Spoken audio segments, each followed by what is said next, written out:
Hey, this is Christopher Glennon, aka C2, and if you're in the market for a newer used vehicle, give me a call at 619-368-5550. I work at Kearney Mesa Dodge Jeep and Ram and have access to over 500 new vehicles as well as over 600 used. I look forward to hearing from you. I'm C1. And I'm C2. And this is The Christopher Show. With special guest today Justin Razooky. of Hoop House. Thank you for joining us today, Justin. Thank you for having me. Today, we thank you for being had.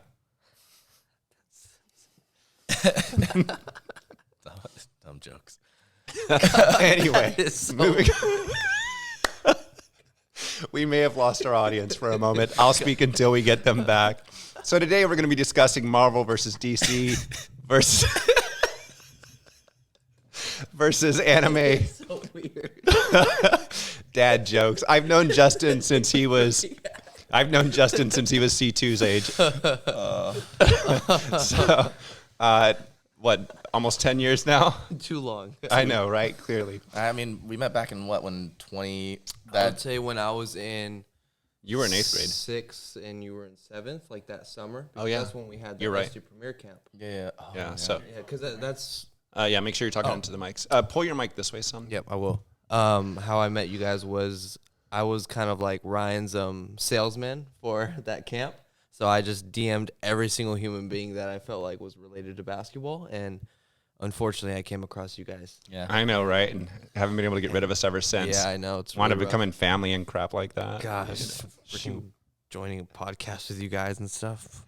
I know. Actually, that was some good stuff to talk about. We were talking about that on the last show, the basketball stuff and Ryan and all of that and how that got started. But you're right. That was like cream of the county, right? Or something like that. It was the top 40. That was a camp with Gannon Baker and Jordan Lawley. Yeah, So, that was yeah. the 8th grade before my freshman year. Yes. There we go. So I it do was remember. summer. It was at Christian High School, and I mean, we just kind of gathered around, or Ryan gathered around like 2 other trainers with him, and we ran a huge camp, and I mean, it was a great turnout. We had a lot of kids. We met a lot of people, and I mean, we've just Kind of blossomed. Since from you're there. having to look this blossom. way, pull the microphone this way a little bit. I'm okay with that. There we go. So, yeah, I mean, and that after that, C2 started helping Ryan a couple of years later. Yeah. After he got better himself, I mean, he had to get better, but I was telling people on the last show, it was great to see how Ryan broke things down from an intellectual standpoint. Yeah. It became a chess match on the court. Basically, he was teaching you steps for outsmarting the opponent. for sure. He would teach you how to counter the counter of the counter. Yeah, that's really all it is, you know, like it's all just you learn one thing and then you learn the counter to it. And then everything after that is just kind of instinct. So I guess he takes pride in just showing you the building or showing you in building the foundation, and then after that it's just go apply it. Yeah. And what are you training now? What group of kids are you training? Right 'Cause now you I'm training all levels. I'm blessed to be able to train people at the professional level that they actually get paid to do it. So there's definitely like more pressure. There was a lot more pressure in my hands when I was doing that when I was like 19 and 20, just because I'm this 19-year-old kid training a player that makes 6 figures in Europe. You know what I mean? So I got to like be on my A game, and I got to grow up a lot faster, just mature quicker. So but now I feel like I could, if LeBron James walks into a gym, I could put him through a 1-hour workout and get him into everything that he works on. But I could do 5-year-olds to professional. It I doesn't think you're really matter to me. training one of the top girl athletes in college right now, right? Yeah, What's her she's name? at Arizona right now, U of A, Jada Williams. So Okay. I was it was a pleasure to work with her for like 2 straight years, every single day at 6 a.m. in the morning. So one of the hardest workers I know for sure. And the bonds that you build with the people that you train over the years, I know that one of the things I loved seeing as a parent with C2 over the years was the way parents would hug him out in, like, I don't even know these parents, and they're giving him a hug because he trained some kid For sure. at the hoop house, you know? And so for me as a parent, that's rewarding because I go, hey, he's well respected in the community, and and I'm sure you get the same kind of thing. For sure. I mean, it's the best thing ever to walk into a random gym and see 20 people that I know, even if they don't come and train at the hoop house anymore, but that we could have a good conversation about not just basketball, about life. I could be like that big brother to them, or just a good friend to them if they need someone to talk to or if they need anything outside of basketball. And it's all because of like this orange ball that we all just connected through, you know? Yeah. Which is funny. Yeah, and basketball family becomes family at some point, Yeah, and you get concerned absolutely. about what they're doing in college because the people that play basketball, obviously, you're dedicated to it while you're doing it. You played basketball yourself Yeah, in high for school. sure. Where did you play? I played at Christian High School, and then I played at Valhalla High School. Okay, so I mean, you played in high school as well, and you had a good high school career. Yeah, I mean, it because was of the fun. stuff that Ryan was training you guys, For sure. and it's one. And then there's Dominic as well. What's Yep. Dominic doing now? Dominic is actually training as well. Yeah, he's Okay. kind of going in and out of a few gyms. He's looking for like a home base, but right now he's just, I mean, he's exactly where Ryan was when Ryan was his age. You know what I mean? Just Yeah. training at the YMCA. We're sneaking into gyms, meet janitors, just try to build those relationships. You know what I mean? So he's, And- but he's on his way to become great. And that, I know that you guys are the pupils, but that also extends into what's really a beautiful thing to watch about that, because I saw Ryan when he started. Yes. It's to watch that Ryan has now, more than just contributing to basketball, he's now created students that became teachers. Correct. That are now extending his brand as well. And not just his Absolutely. brand, but the analysis. I mean, basketball's become so much more advanced over the last Absolutely. 20 years. I mean, from where it was when I was training and things like that. You know, I mean, we just went to the court and we tried to do what we could do because there weren't enough trainers. You guys Yeah. have trainers everywhere. Having quality trainers is the problem, and Ryan has established that. And then you guys come along and you guys Yeah. continue that. For sure. So it's more than a way of branding. There's another word that I'm trying to look for. Just like scaling overall. Scaling I feel and like improving the it's game. thing that he did, you know, like the best thing that he did was he taught people how to teach people. Mm-hmm. You know what I mean? So he wasn't like just a teacher of like basketball. He was a teacher that could teach someone how to play basketball. Once you did that, like it was a game changer, you know? Because now what I do for a lot of the players who are like 15, 16, 17, who are starting to kind of drive and in high school, I tell them, yo, if you need community service hours, I need you guys to do them here, because I wish I started teaching people earlier, because it's really like opened up everything, because now you're teaching a 9-year-old the real detail on how to make this layup. So now it's just second nature for you to do it, you know, and et cetera, as they go into higher, like think of it as a 17-year-old kid teaching a 14-year-old kid a tough concept. They're going to get it like second nature when they get into a game. So Well, and that extends to two reasons I had C2 start training with Ryan. The first is C2 had been given so much. I mean, he got to work with Top Gun, Next Generation, Yeah. a couple of solid teams. We were doing travel ball from the time he was 10. Yeah. Driving to LA, driving to Vegas for tournaments, things like that. And so some of that was because he'd been given so much. I said, now it's time for you to volunteer your time and to give back. For sure. Because when you start giving of yourself in that way and you're doing it for free with nothing in return, yeah, you learn a lot about yourself you too. find your value, you find everything, you just And that special thing that goes beyond money or whatever else, the relationship that you develop with people and Yeah. learn to develop. And then the second thing that he learned that I knew he was going to learn by teaching was he was going to learn to learn. And he was going to learn more about it because he had to know it if he was going to teach it. So he was going to learn it even better. And sure enough, that's what happened to his skill over the years as he learned. And he knew, like, he could watch a game and tell me foot moves, and I'm like, I don't freaking know, because I grew up in the 80s and 90s, and we didn't have that kind of analysis back then. But Yeah, drop spin, spin yeah, back just around, pump all fake, the through, terminology. step through. Everybody's just so skilled now, you know. yeah. Now it's just mind games and Well, you guys have names for everything too. Like back Yeah, then, we didn't have a terminology. name. We Yeah. just knew we did it. Yeah, Like, you for know, oh, sure. we're going to do this. We're going like the drop step. We still had the drop step, like back down, drop, go up. But it was one of those things where now you've got go down, drop, go up, pull back down, go down, Euro Yeah. step, side step, Yeah, flip just- around and do a back flip and then dunk on Justin.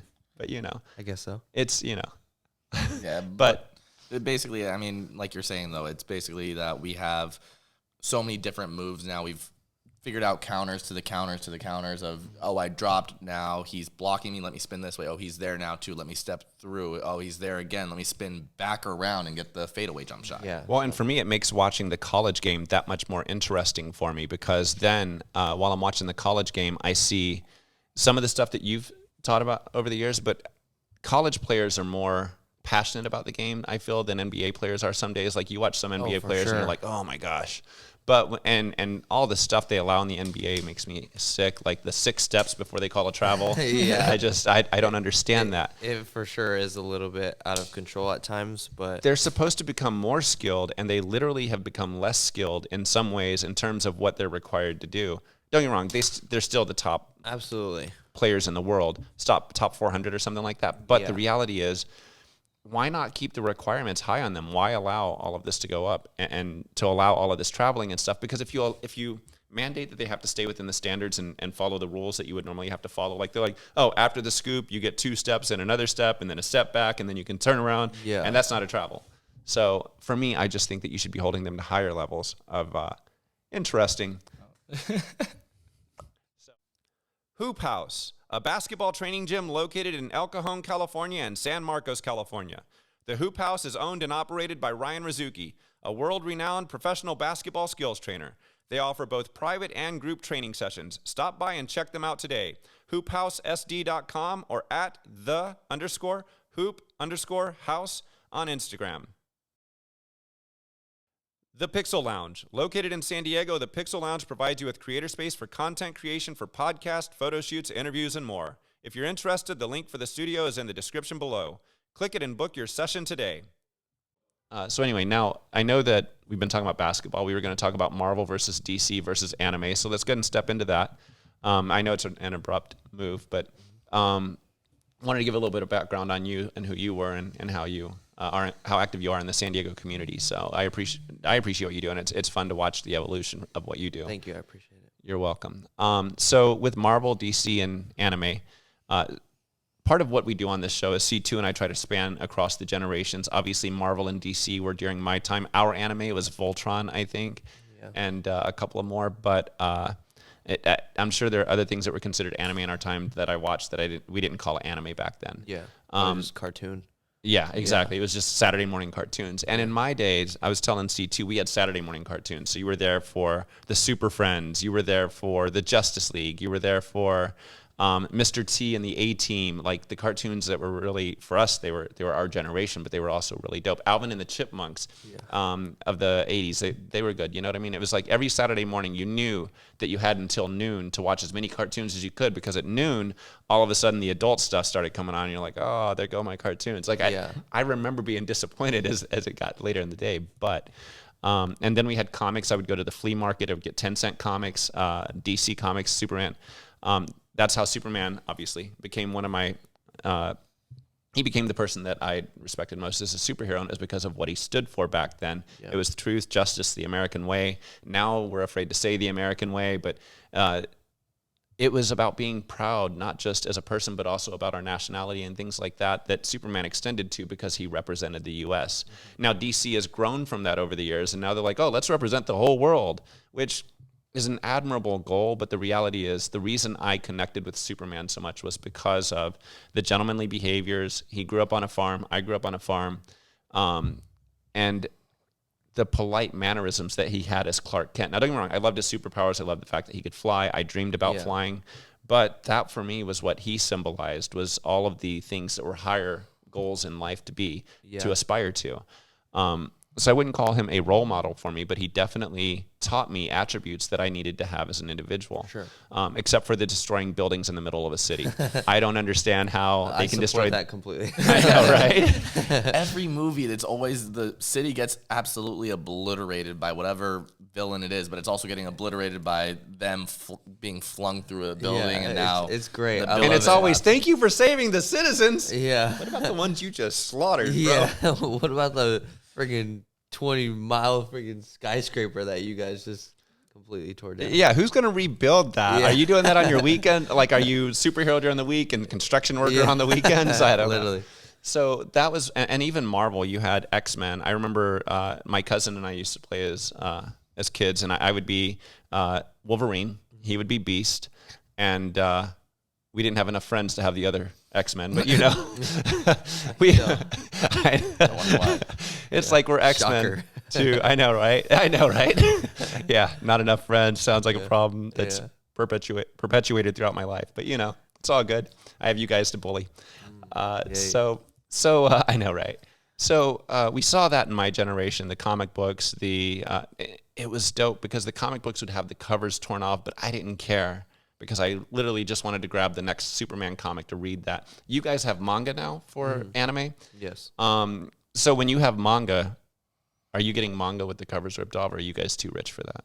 To be honest, so I was in Japan, and of course I went to the manga store or bookstore, and I got 3 of them. I did get a Naruto one. I got a Kakashi one because Kakashi's my favorite anime character of all time. I fell in love with him. More manga that pause.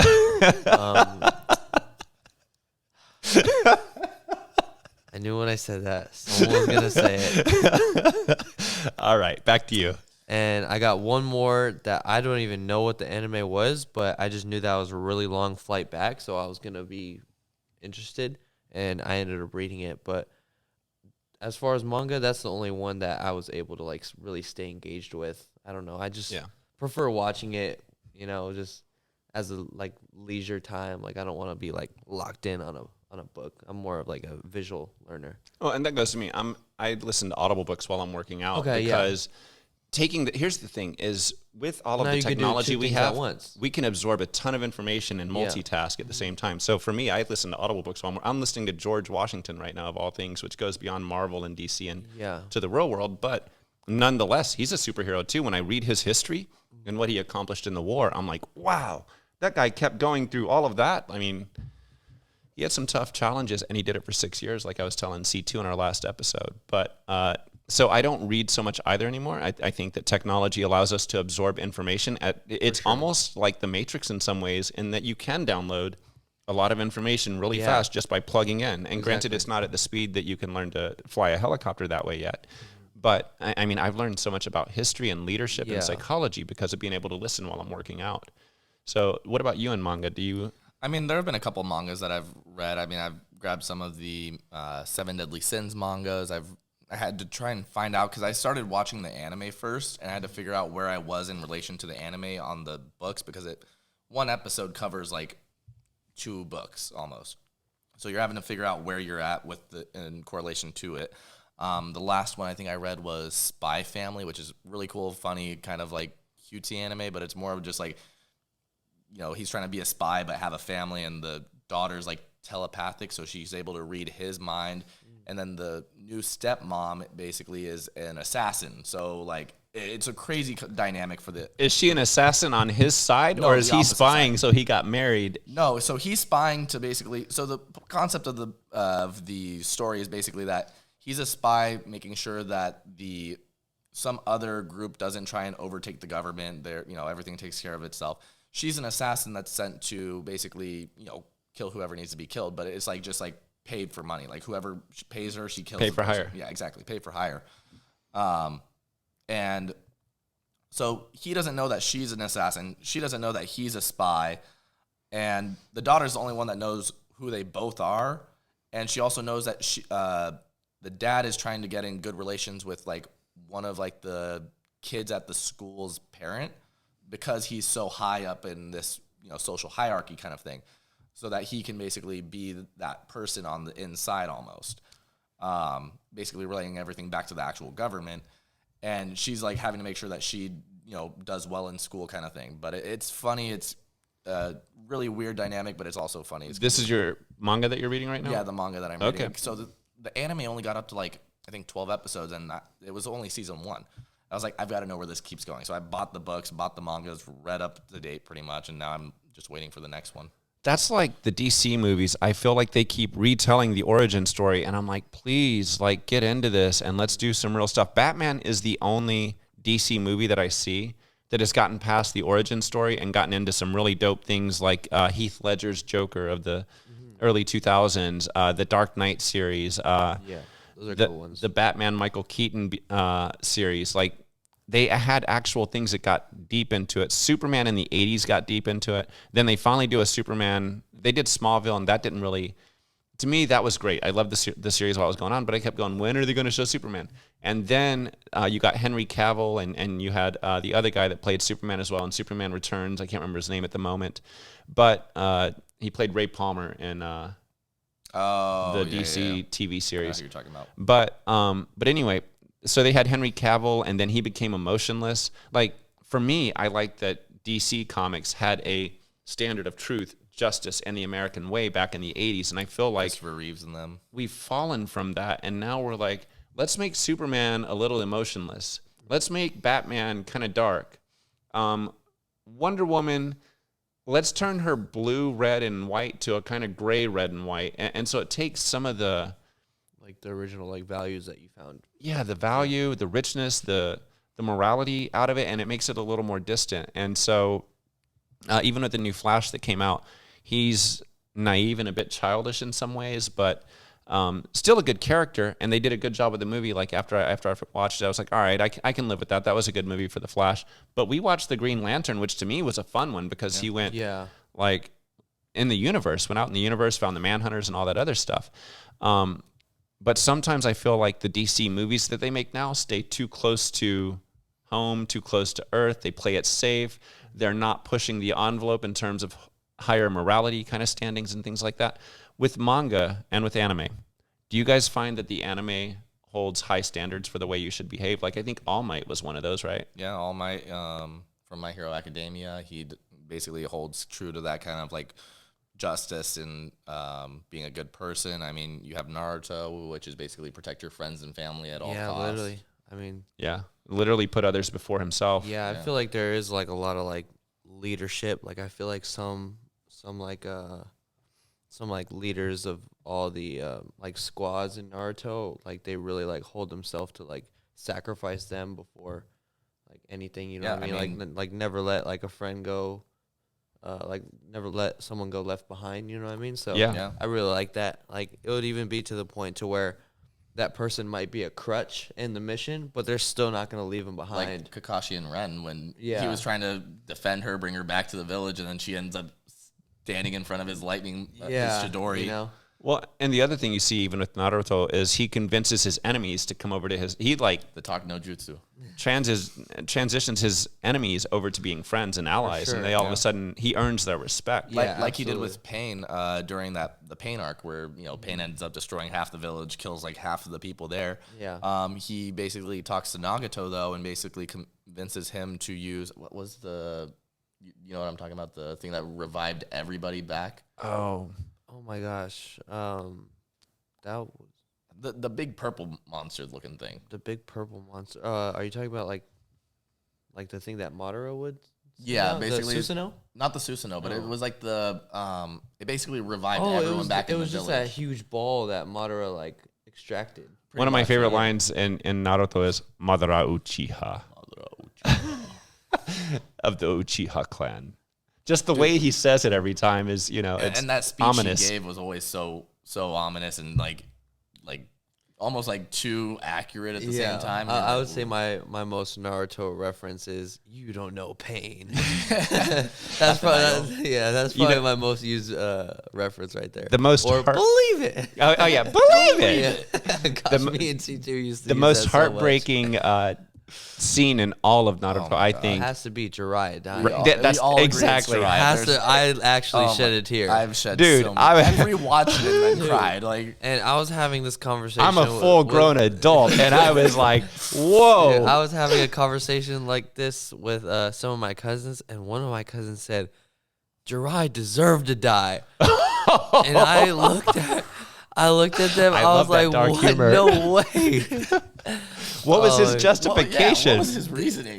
They said that he just didn't really die for much. And I'm just like, he just sacrificed his whole life.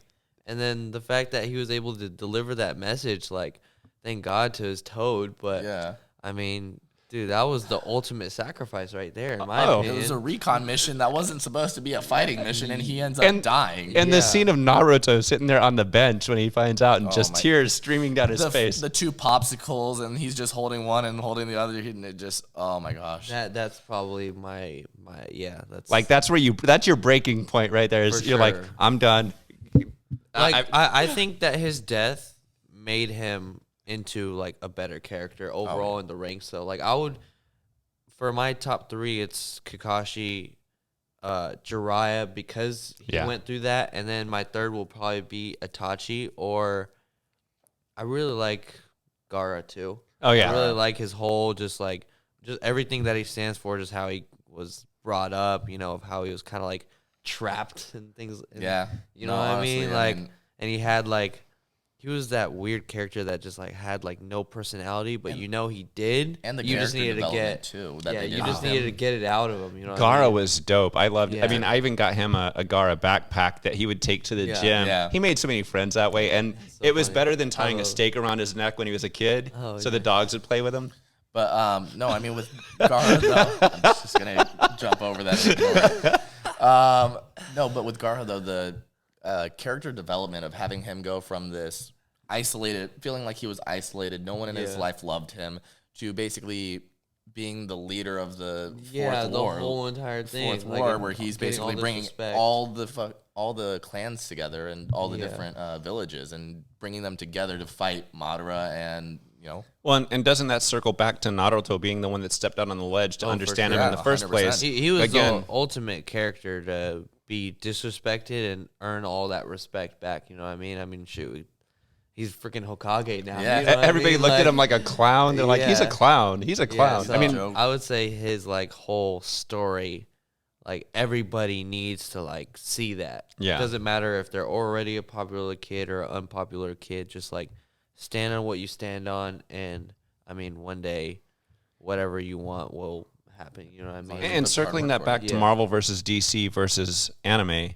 again, that's where I see anime setting a higher standard. Like when I watch Naruto, that harkens back to the old standards that I saw in the sure. Superman cartoons when I was a kid.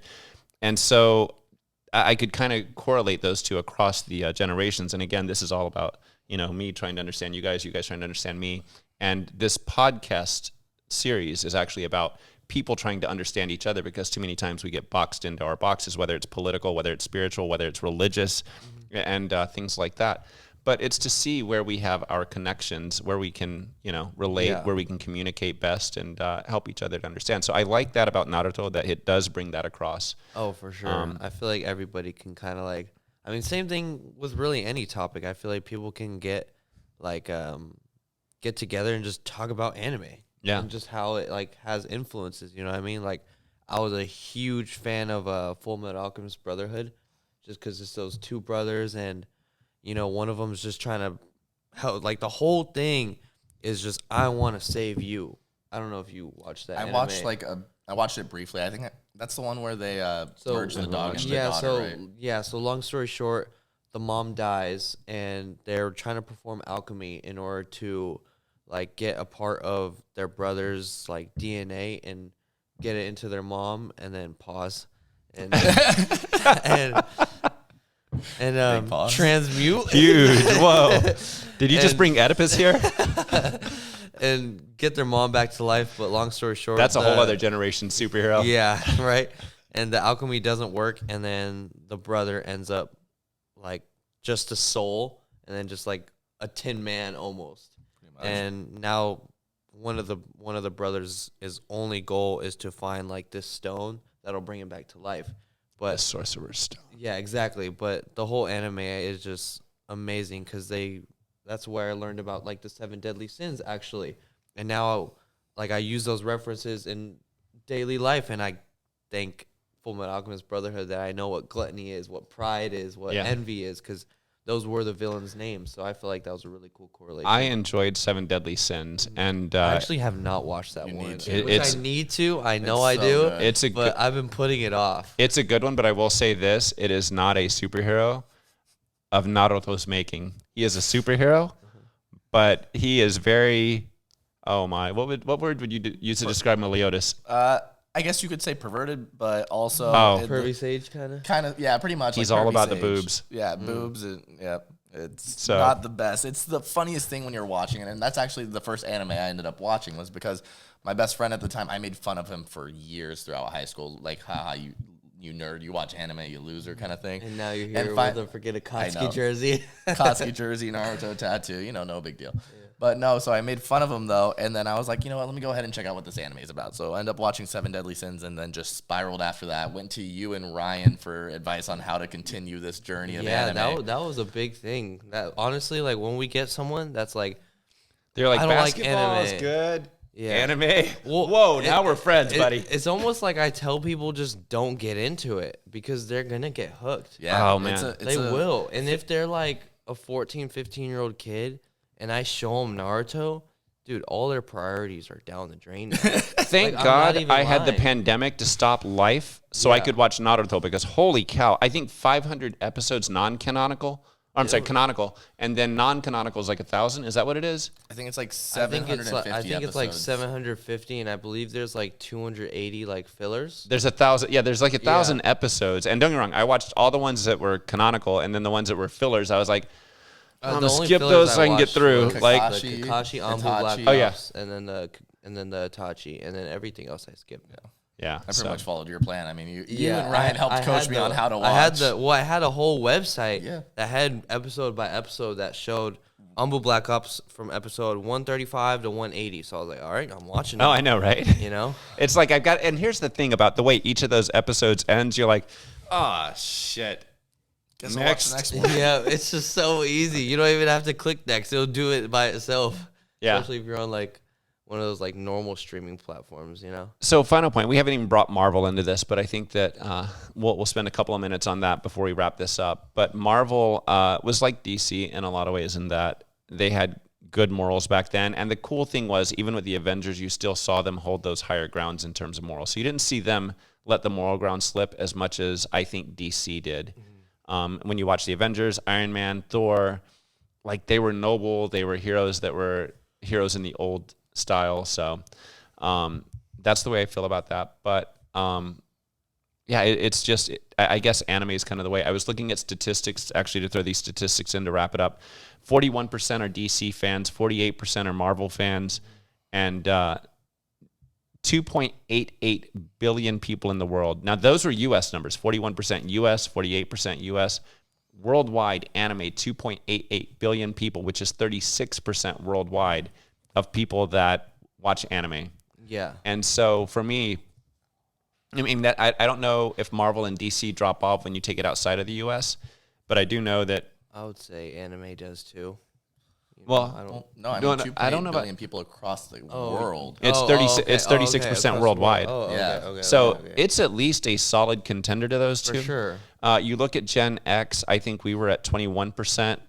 Boomers were at 12% for anime. So 12% for boomers, 21% for Gen X. Then by the time it got to millennials, it was 45%, somewhere in there. I think. And then Gen Z has actually dropped down to 25%. So you guys are not. It's becoming more and more popular still, even sure. in our age Well, groups. Well, Gen Z is right after you, right? Because No. you're already Gen. And I'm kidding.